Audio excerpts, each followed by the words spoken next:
Hello friends, welcome back to my YouTube channel bright future classes. दोस्तों, इस video में हम लोग फुल पत्ती वाली करंट अफेयर्स का रिवीजन करने वाले हैं और आज का जो रिवीजन क्लास है वो है 1 जून 2023 का। तो चलिए हम लोग शुरू करते हैं। यहाँ पे पहला क्वेश्चन है, भारत और यूरोपीय संघ ग्लोबल गेटवे जी सम्मेलन का आयोजन कहाँ होगा? तो ये होगा मेघालय में। और अगर मेघालय से संबंधित हम लोग बात करते हैं तो इसकी राजधानी हो जाती है शिलोंग। चेरी ब्लॉसम यहाँ पे उत्सव मनाया जाता है। लिविंग रोड ब्रिज मेघालय में बनाया गया है और यहाँ के सीएम जो हैं कॉनरेड संगमा यहाँ पे अभी जल्द में सीएम बने हैं। आगे हम लोग बात करते हैं यूरोपीय संघ की। तो यूरोपीय संघ का जो मुख्यालय है वो ब्रुसेल्स बेल्जियम में है। यहाँ पे टोटल 27 देश इसके सदस्य हैं और इसका जो मुद्रा है वो यूरो है और यूरो को अपनाने वाला 20वां देश जो है क्रोएशिया बन चुका है। आगे हम लोग देखते हैं, यह है लल्लन टॉप बातें। लल्लन टॉप बातों को अगर देखते हैं तो यहाँ पे है भारत, और भारत में सबसे पहले आने वाले और सबसे बाद में जाने वाले यूरोपीय कौन हैं? तो वो है पुर्तगाली। और पुर्तगालियों का जो वास्तविक संस्थापक है वो अल्बुकर्क है। गोवा को राजधानी बनाने वाला जो शासक है वो निनो डू कुन्हा है। ब्लू वाटर पॉलिसी को अपनाने वाला जो शासक है वो है Francis de Almora. Printing press पुर्तगालियों की देन है। बक्सर का युद्ध 1764 में हुआ जिसमेमें हेक्टर मुनरो ने अंग्रेजों का नेतृत्व किया था। प्लासी का युद्ध 1757 में हुआ था, क्लाइव ने यहाँ पर नेतृत्व किया था। और इलाहाबाद संधि 1765 में हुई थी, क्लाइव ने यह संधि की थी। आगे हम लोग देखते हैं, दूसरा क्वेश्चन है the climate solutions Hindi course का शुभारंभ किसने किया है? तो एडिनबर्ग विश्वविद्यालय ने किया है। और यहाँ पे लल्लन टॉप बातों को देखते हैं तो वेलेजली द्वारा सर्वप्रथम सहायक संधि किससे की गई? तो वो है हैदराबाद। और हैदराबाद को भारत में शामिल किया गया था 1948 में ऑपरेशन पोलो के तहत। लेकिन अगर बात करें सर्वप्रथम सहायक संधि किसने किया था तो वो आंसर हो जाएगा डुप्ले। आगे बात करते हैं, ये लिखा है कि अवध में कुशासन किस रिपोर्ट के आधार पर तय करके ब्रिटिश साम्राज्य में विलय कर लिया गया था? तो उस रिपोर्ट का नाम है आउटरम रिपोर्ट।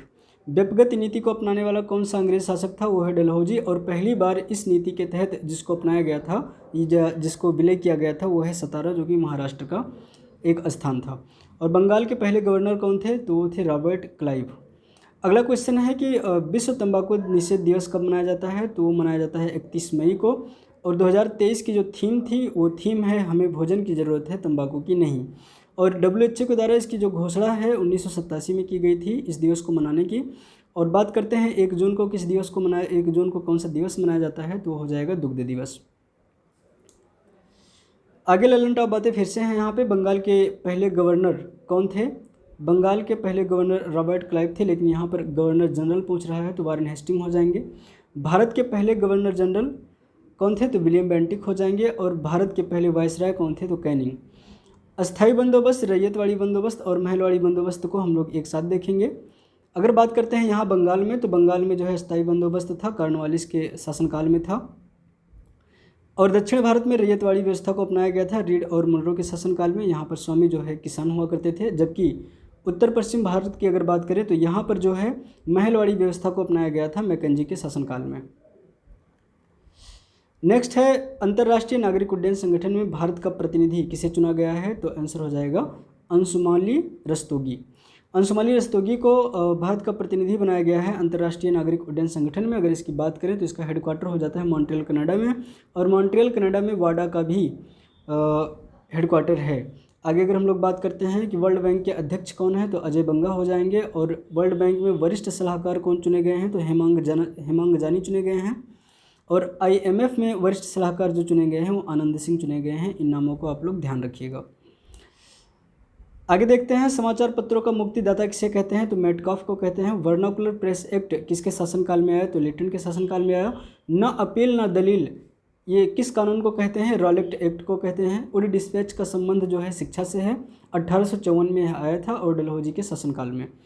जनगणना का प्रारंभ जो है 1872 में हुआ, मेयो का शासनकाल था। लेकिन अगर दशकीय जनगणना की बात करें तो 1881 में इसकी शुरुआत होती है और ये रिपन के शासनकाल में शुरू होता है। यहाँ पर एक क्वेश्चन और है, अरुण 4 जल विद्युत परियोजना कहाँ पर स्थापित की गई है? तो आंसर हो जाएगा नेपाल। और सतलज जल विद्युत निगम के द्वारा इसकी स्थापना की गई है, जो कि भारत के सहयोग से स्थापित किया जा रहा है।